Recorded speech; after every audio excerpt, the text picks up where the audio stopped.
بہت محبت کرتے ہیں، کرتے رہیں گے۔ اور آپ صلی اللہ علیہ وآلہ وسلم ہمیشہ صاف ستھرے اور باوضو رہتے تھے۔ آپ صلی اللہ علیہ وآلہ وسلم نے ارشاد فرمایا، صفائی نصف ایمان ہے۔ ہمارے پیارے نبی جو تعلیمات دیتے ہیں ہم ان پہ عمل کرتے ہیں، عمل کرنے کی کوشش کرتے ہیں، عمل کرنے کی ہم بہت کوشش کرتے ہیں، اور اللہ تعالیٰ ہمیں کوشش میں کامیاب بھی ضرور کرے۔ لیکن ایک بات ہے یہ کہ ہمارے پیارے نبی باوضو رہتے تھے۔ آپ جو ہے آپ لوگ بھی اپنے مدر فادر سے پوچھیے گا وضو کس طرح کرتے ہیں۔ اس سے پہلے میں نے ویڈیوز آپ کو بنا کے دکھائی تھی، تو آپ لوگوں نے بتایا تھا کہ ویڈیوز کے اندر کہ آپ نے وضو کیسے کرنا ہے۔ ہمیں چاہیے کہ ہم اپنے جسم کو صاف ستھرا رکھیں، روزانہ صبح اٹھ کر ہاتھ منہ دھوئیں، دانت صاف کریں، روزانہ نہائیں، اپنے ناخن بڑھنے نہ دیں، کپڑوں کو صاف ستھرا رکھنے کی اتنی زیادہ اہمیت ہے کہ قرآن پاک میں اللہ تعالیٰ نے حضرت محمد صلی اللہ علیہ وآلہ وسلم کو اپنے کپڑے پاک صاف رکھنے کا حکم دیا۔ ہمیں بھی چاہیے کہ ہم صاف ستھرے کپڑے پہنیں اور اپنے جسم اور کپڑوں کو ہمیشہ صاف ستھرا اور پاک صاف رکھیں۔ صفائی کے چند فائدے درج ذیل ہیں۔ آپ لوگوں کو صفائی کے لیے کچھ میں آپ لوگوں کو بتاؤں گی اور بھی کہ صاف ستھرے شخص کو اللہ تعالیٰ اور اس کے رسول صلی اللہ علیہ وآلہ وسلم پسند کرتے ہیں۔ صفائی سے انسان تندرست رہتا ہے۔ صاف ستھرا انسان ہمیشہ چاق و چوبند رہتا ہے۔ صاف ستھرا انسان کو ہر کوئی پسند کرتا ہے۔ جب آپ صاف ستھرے رہیں گے، پاک صاف رہیں گے اور اپنے کپڑے صاف ہوں گے، خوشبو آ رہی ہوگی آپ کے اندر سے، تو آپ سے ہر کوئی ملنے کی کوشش کرے گا، ملے گا اور خوشی سے ملے گا۔ جب آپ کے کپڑے گندے ہوں گے، جب آپ کے اندر سے اسمیل آ رہی ہوگی، نہیں نہائیں گے آپ، تو پھر آپ تیت میں سے برش نہیں کریں گے اور آپ کی اسمیل آ رہی ہوگی، ہینڈس کے اندر سے، فیس میں سے اسمیل آئے گی، تو آپ سے کوئی بھی پیار نہیں کرے گا۔ اور وہ صفائی جب آپ رکھیں گے تو یہ بہتر چیز ہے کہ آپ صاف ستھرے رہیں گے تو آپ سے ہر کوئی محبت کرے گا، پسند کرے گا۔ صاف ستھرے رہنے والا انسان کو سوچ اور خیالات بھی پاکیزہ ہو جاتی ہیں۔ صاف ستھرے رہنے شخص جو رہتا ہے ان کی جو سوچ ہے، ان کا جو سوچنے کا طریقہ ہے وہ بھی اچھی چیزوں میں کنورٹ ہوتا ہے، یہ برائی سے وہ دور رہتا ہے۔ صاف ستھرے رہنے سے یہ فائدہ ہوتا ہے۔ طہارت اور پاکیزگی کے اوپر میں نے آپ کو یہ چیپٹر کے اوپر میں نے آپ کو یہ پوری چیزیں بتا دی ہیں کہ آپ لوگوں نے صاف ستھرے رہنا ہے۔ اور خاص طور پر فرائیڈے کے دن، جمعے والے دن، آپ لوگوں نے چھوٹے بچوں کو نماز ویسے نہیں پڑھتے ہیں 3 سال کی عمر میں، پلے گروپ کے بچے، جمعے کا دن آئے گا، آپ نے جمعے والے دن نہانا ہے، مما سے صبح بولنا ہے، بریک فاسٹ کرنے کے بعد، اب بھائی آپ کے ہالیڈیز چل رہی ہیں کہ ہمیں آپ بات دلائیں۔ جب آپ شاور لے لیں گے، شاور لینے کے بعد اپنے کپڑے اچھے صاف ستھرے پہنیں گے اور باہر کھیلنے کے لیے جائیں یا کہیں پہ بھی بیٹھ رہے ہوں تو یہ نہیں کہ ہم نے کپڑے گندے کر دیے۔ جب آپ کا ظہر کا ٹائم ہوگا تو آپ نماز پڑھنے اپنے فادر کے ساتھ اور لڑکیاں اپنی مدر کے ساتھ نماز ادا کریں گی، ٹھیک ہے؟ تو فرائیڈے کے دن آپ لوگ کوشش کیا کریں، وضو بھی خود کیا کریں۔ وضو کرنے کا طریقہ، جا نماز آپ کی چھوٹی چھوٹی پیاری پیاری سی جا نمازیں ہوں گی، تو اس کے اباؤٹ بھی اس کو بھی آپ نے یوز کرنا ہے، چھوٹی چھوٹی جا نمازوں کو، اور ایک تسبیح لینی ہے اور اس کو بھی پڑھنا ہے، اور اس کے بعد آپ جو دعا مانگیں گے انشاءاللہ وہ دعا قبول ہوگی، ٹھیک ہے؟ تو آپ لوگوں نے مما سے فرائیڈے والے دن ضرور کرنا ہے، اور جو کرے گا اس کو جو ہے اس سے میں پوچھوں گی بھی، اور اس کو پھر ایک میں گفٹ بھی دوں گی اپنی طرف سے، اوکے؟ اب میرا ایک اور چیپٹر ہے جس کا نام ہے اللہ کا گھر ہے۔ یہ بھی میں آپ لوگوں کو پڑھا چکی ہوں، لیکن اس کی ڈیٹیلنگ نہیں کری تھی، ڈیٹیل میں اب آپ کو بتاؤں گی۔ اور اس طرح کی جو چیزیں ہوتی ہیں یہ نالجیبل چیزیں ہوتی ہیں اور یہ چیزیں آپ کے نالج کے اندر اضافہ کرتی ہیں. ہم روز دعا پڑھتے ہیں، علم اضافے کی دعا، ربی زدنی علما، ربی زدنی علما، ربی زدنی علما. لیکن آپ یہ نہیں سوچتے کہ ہم وہ دعا پڑھ کیوں رہے ہیں. آپ لوگ اگر یہ دعا پڑھ رہے ہیں تو آپ لوگوں کے کوئی بھی ہو، بچہ ہو، بڑا ہو، آپ کو نالج کوئی دے رہا ہو تو آپ نے اس کو پک کرنا ہے. یہ نہیں کہ وہ چھوٹا ہے تو آپ نے اس کی بات کو ریفیوز کر دیا. کبھی کبھی بچے بھی آپ کو عقل دے دیتے ہیں جو بہت زیادہ امپورٹنٹ ہوتی ہے. تو ہم آ جاتے ہیں اپنے ٹاپک پہ. اللہ کا گھر، یہ گھر کھانے کا ہے، ٹھیک ہے. آپ نے ٹی وی کے اندر آپ نے دیکھا ہوگا، اور کچھ لوگ آپ کے خاندان میں سے مدر فادر کوئی بھی ہو، دادا دادی نانا نانی حج پہ گئے ہوں گے تو انہوں نے آپ کو بتایا ہوگا یہ کون سی جگہ ہے، ٹھیک ہے. پیارے بچوں، مسجد اللہ کا گھر ہے. یہاں مسلمان عبادت کرتے ہیں. آج ہم آپ کو بتاتے ہیں کہ دنیا میں بننے والا سب سے پہلا گھر اللہ تعالیٰ کا گھر ہے جو خانہ کعبہ کہلاتا ہے. اور اس کا نام کیا ہے؟ خانہ کعبہ. خانہ کعبہ سعودی عرب کے شہر مکہ مکرمہ میں واقع ہے. خانہ کعبہ کو امن کی جگہ بھی کہا جاتا ہے.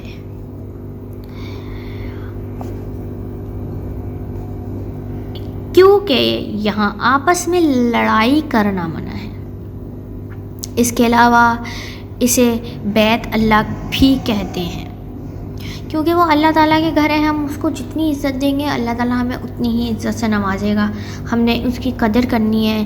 اور اللہ تعالیٰ کا گھر جو ہے وہ بہت خوبصورت ہے، یہ دیکھیں، اور بہت زیادہ. اسے سب سے پہلے اللہ تعالیٰ کے حکم سے حضرت آدم نے تعمیر کیا تھا.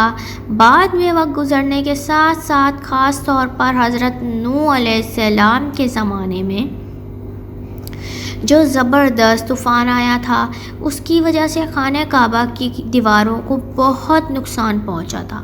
پھر اللہ تعالیٰ کے حکم سے حضرت ابراہیم اور حضرت اسماعیل علیہ السلام نے اسے دوبارہ تعمیر کرا. بعد کے زمانے تو اب آگے ہم پڑھتے ہیں. اس سے پہلے میں اس کے اباؤٹ تھوڑا سا آپ کو گائیڈ کر دوں. اللہ تعالیٰ کا گھر خانہ کعبہ ہے جہاں پہ لوگ حج کرنے بھی جاتے ہیں، یہ دیکھیں آپ. اور یہاں پہ لڑائی کرنا بالکل منع ہے. یہ تعمیر کس نے کرا تھا؟ حضرت آدم علیہ السلام نے. حضرت آدم علیہ السلام نے اس کو تعمیر کیا تھا اللہ تعالیٰ کے حکم سے.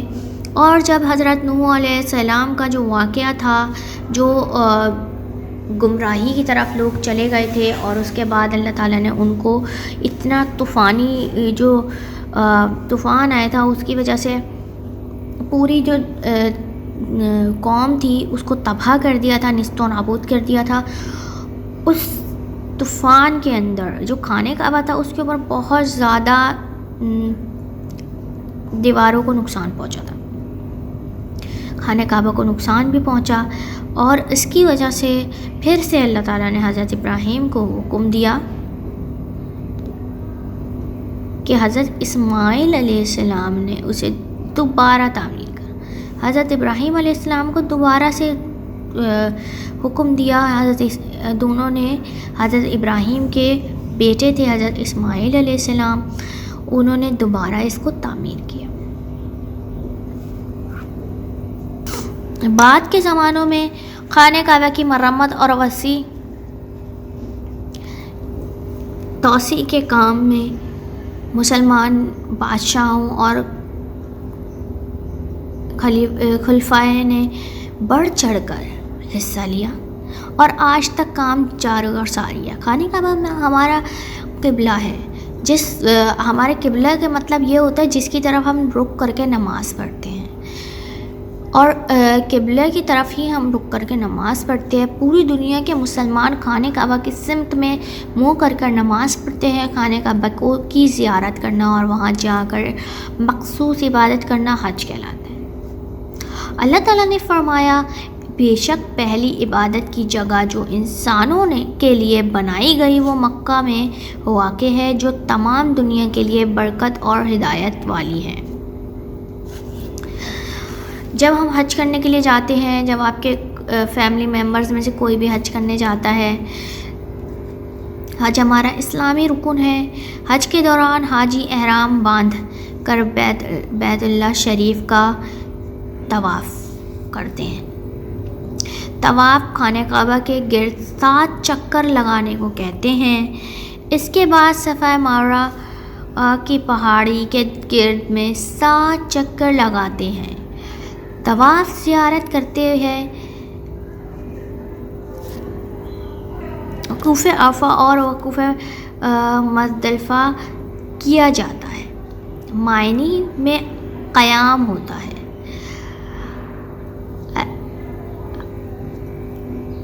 حلق سر کے بال اتاروانا اور قربانی کی جاتی ہے، کنکریاں ماری جاتی ہیں۔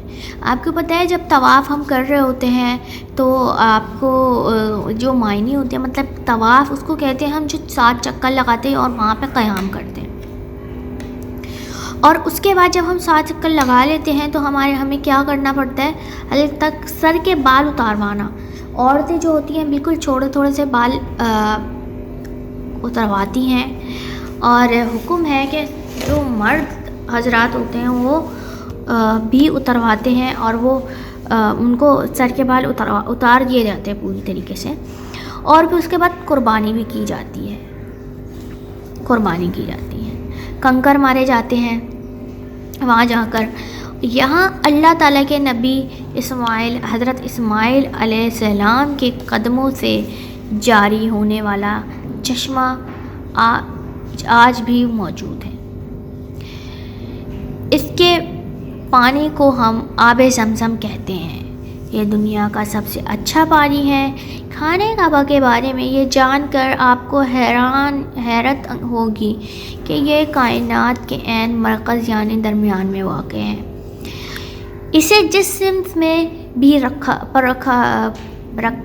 پرکھا جائے مرکز ہی میں واقع ہوگا۔ آپ کو پرکھنا مطلب اس سے کہتے ہیں جانچا جائے، کسی چیز کو بہت زیادہ تصدیق کی جائے، اس کے باوجود وہ آپ کو کہاں ملے گا؟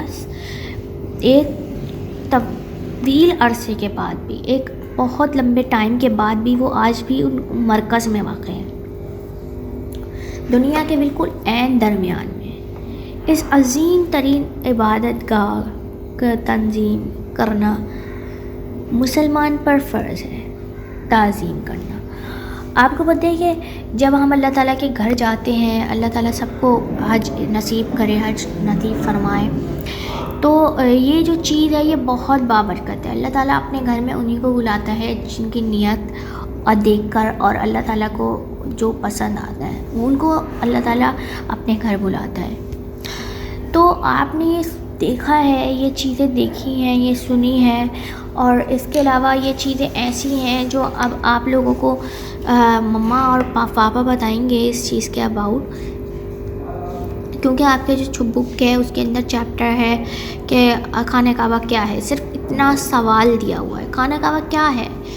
آپ کو میں نے ڈیٹیلنگ اسی لیے بتا دی کہ آپ کو پتہ چل جائے خانہ کعبہ کیا ہے۔ اس کی ڈیٹیلنگ اسی لیے ہوتی ہے کچھ چیزوں کی کہ آپ کو پتہ چل جائے، اور یہ بہت امپورٹنٹ چیزیں ہوتی ہیں جو آپ چھوٹے سے بچے کو بھی آپ بتائیں گے خانہ کعبہ کیا ہے، اس کو نہیں پتہ ہوگا، لیکن آپ جب یہ اسٹوری بتائیں گے نا بچوں کو تو اسٹوری ہمیشہ بچوں کو یاد رہتی ہے۔ چائلڈہڈ کے اندر آپ کچھ بھی اسٹوری سناتے ہیں ان کو یاد رہتی ہیں لائف ٹائم کہ ہماری نانی نے یہ سنائی تھی، دادی نے یہ سنائی تھی، کیونکہ وہ اسٹوری جو ہے وہ فیسینیٹ ہو کر انٹرسٹ لے کر سن رہے ہوتے ہیں۔ تو اسی طرح آپ لوگوں نے ان چیپٹرز کی اسٹوری آپ نے بچوں کو بتانی ہے اور سنانی ہے۔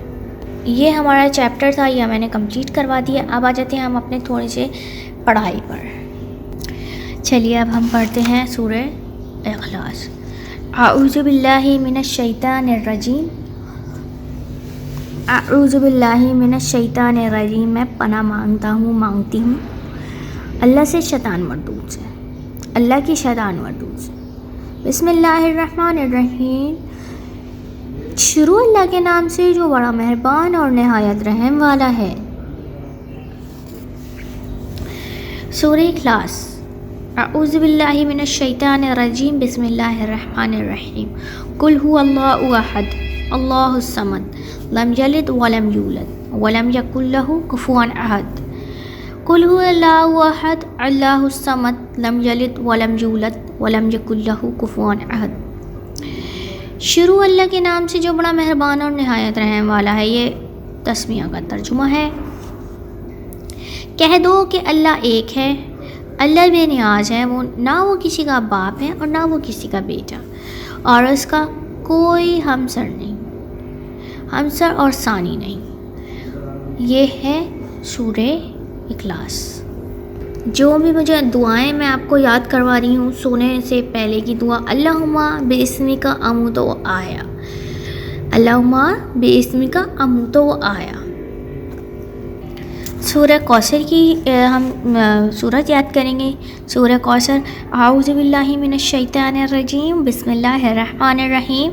انا اعطیناک الکوثر فصلی لربک وانحر ان شانئک هو الابتر۔ اے نبی، ہم نے آپ کو کوثر عطا کی اور بس آپ اپنے رب کی نماز پڑھیں اور قربانی کریں، بے شک آپ کا دشمن بے نام و نشان رہے گا۔ آپ کو یہ جو ترجمہ ہے، اس کے اباؤٹ میں نے نہیں پڑھایا ہے، میں نے جو بھی آپ کو ترجمہ بتایا ہے تو ورڈنگ جو ہے چینج ہو جاتی ہے، تو آپ کو لیے تھوڑا سا مشکل ہو جاتا ہے، تو میں اپنی ورڈنگ کے اندر جو میں نے آپ کو پریویس ویڈیوز کے اندر بتایا ہے، میں اسی کو لے کے چل رہی ہوں، ٹھیک ہے؟ اوکے، پہلا کلمہ طیب۔ طیب معنی پاک، لا الہ الا اللہ محمد الرسول اللہ، لا الہ الا اللہ محمد الرسول اللہ، اللہ کے سوا کوئی عبادت کے لائق نہیں، حضرت محمد مصطفیٰ صلی اللہ علیہ وآلہ وسلم اللہ کے رسول ہیں۔ اب ہمارا آ جاتا ہے دوسرا کلمہ شہادت۔ شہادت معنی گواہی، اشہد ان لا الہ الا اللہ وحدہ لا شریک لہ واشہد ان محمد عبدہ ورسولہ، اشہد ان لا الہ الا اللہ وحدہ لا شریک لہ واشہد ان محمد عبدہ ورسولہ۔ میں گواہی دیتی ہوں کہ اللہ کے سوا کوئی عبادت کے لائق نہیں، وہ اکیلا ہے، اس کا کوئی شریک نہیں، اور میں گواہی دیتی ہوں کہ حضرت محمد مصطفیٰ صلی اللہ علیہ وآلہ وسلم اللہ کے بندے اور رسول ہیں۔ یہ ہماری جو ہے صورت ہو گئی ہے اور ہم نے کلمے بھی پڑھ لیے ہیں، ٹھیک ہے؟ تو آپ لوگوں نے بھی مجھے اسی طرح ویڈیو بنا کر سینڈ کرنی ہے، اور آپ لوگوں نے چیپٹرز کو بھی ریڈ کروانا ہے دوبارہ سے کوشچن کر کے، اوکے؟ اور جب تک کے لیے اپنا بہت سارا خیال رکھیے گا اور دعاؤں میں ضرور یاد رکھیے گا۔ اللہ حافظ۔